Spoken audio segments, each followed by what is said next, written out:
Hi, this is Joe Bonnier for FastPitchPower.com. Today's video I want to show you how your batting swing might be hurting your lower back. One common coaching cue or point of instruction is for, as batters, to finish with our hands nice and high through the ball. Whether we have two hands on the bat or one, we want to finish with the hands nice and long and high. I want to make clear in this video that there are two ways we can achieve that extension: efficiently and optimally, or inefficiently with consequences, physical consequences to other areas of our body, mainly the lower back. I'm going to show you how. To reach optimal end swing or follow-through extension, I need to exhaust range of motion or flexibility through my hips, my upper back, and my upper body. This is going to spare the integrity of our lower back, which is an area of our body that we want to transmit force through. It's the junction between our upper body and our lower body. We don't want too much accessory movement. That's what really wears down those intervertebral discs and leads to back pain and injuries. So with most athletic movements, this is an area of stability. In the gym with exercise, we're focusing on stability and strength and resisting movement. I'm going to show you how that philosophy and exercise selection is applied based on sport-specific needs, specifically during the swing. During the swing, we need to exhaust that range of motion in our hips and upper body. How? Okay? I need to exhaust extension off my back hip. This is going to sound, if you follow the videos, this is going to sound much like the corrective exercise approach or philosophy geared toward pitching specific strength and conditioning. Okay? In the back hip, we need to push and exhaust hip extension, okay, getting my hips here, right, exploding off this back hip. On the front hip, I need a greasy front hip to rotate the body into. Okay, so if this hip is sticky and doesn't have optimal rotation, right, it gets stuck, my front side flies open because something has to compensate, much like pitching specific technical flaws. And so I need to exhaust extension on the back side here, fully engage my glute. I need to rotate on the front hip, but that only gets my torso, if you look in this position, past facing the pitcher. To finish with my hands high, I need to be able to rotate through my upper spine here, turning my shoulders to allow my hands to complete that rotation and to finish high. In that position, I've exhausted hip mobility in my back hip mobility in my front hip, and mobility through my upper back.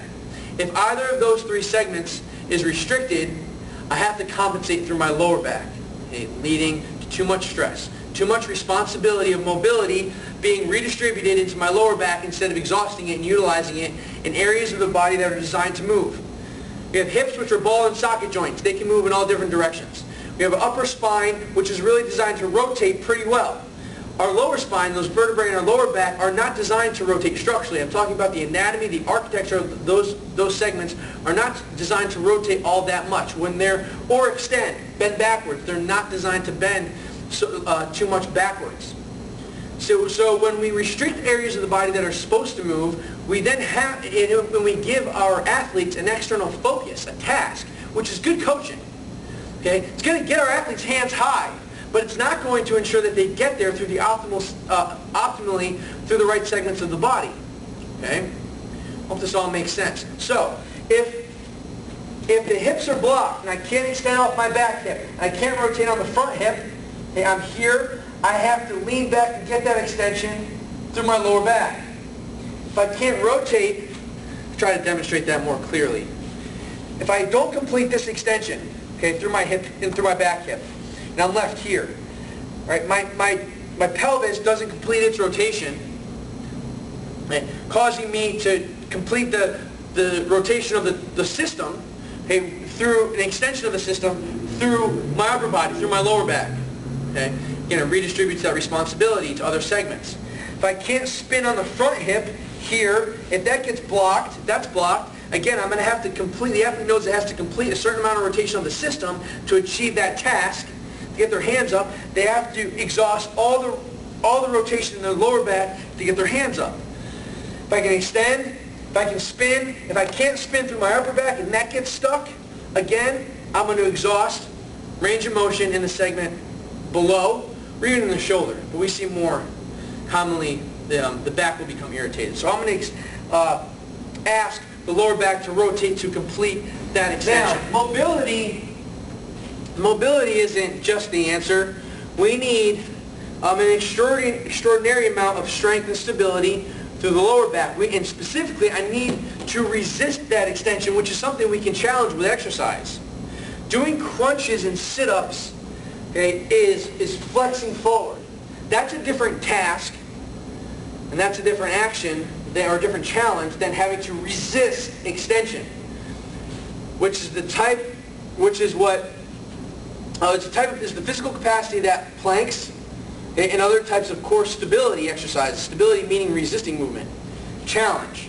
That's why sit-ups, crunches, non-specific for softball athletes. Plank, other stability exercises, those dead bugs that I've shown you, are all gearing towards resisting extension through the lower back. Okay. Again, if I disregard if I'm locked up in the hips or upper back, if I don't have the stability here, all right, that as the movement, that velocity of the movement, all that force being transferred up to my upper body literally comes out through the belly, and I can't control that momentum during my fall, or I end up extending through the lower back. If you follow golf, history of golf, okay, for dads, during the Jack Nicklaus era, instruction in the golf swing looked very differently than it does nowadays. If you look at Jack Nicklaus and his competitors, they demonstrated what is referred to as this reverse C, this classical reverse C golf follow through. Okay, where they're really, it looks like they're leaning back, creating that C kind of posture. Nowadays, you see golfers during their follow through finish more nice and tall, okay, into that front side. Well, what golfers found is that reverse C posture, it can be detrimental for the lower back. Now, in Jack Nicklaus's case, he achieved that position by exhausting, if you look at still frames or video, exhausting hip extension through his hips, or extension through his hips, to create that posture, sparing his lower back. But for the average desk jockey or weekend warrior who's really tight in the front of the hips from sitting all day, they try to achieve that position, they try to achieve that task with tight hips, they're going to have to get that extension through their lower back. Again, really insulting the integrity of the spine. So task-oriented coaching is beneficial as it is, and as good as it is, you have to still appreciate that our athletes are moving optimally through the segments that are designed to move structurally, and stabilizing the segments that aren't designed to move as much and are designed to be junctions of stability and to transmit force. If you have any comments or questions, all right, please post them below. If you have a question, it's likely that another reader does as well. If you're a hitting instructor or coach, I hope I haven't insulted your professional qualifications or instruction, because I'm not looking to change the mechanics of the swing. I'm looking to improve your athlete's efficiency, okay, and durability by getting into those positions, being able to get into those positions safely, by utilizing the segments of their body that are designed to move, and by stabilizing segments of their body that are designed to act as junctions and to transmit force.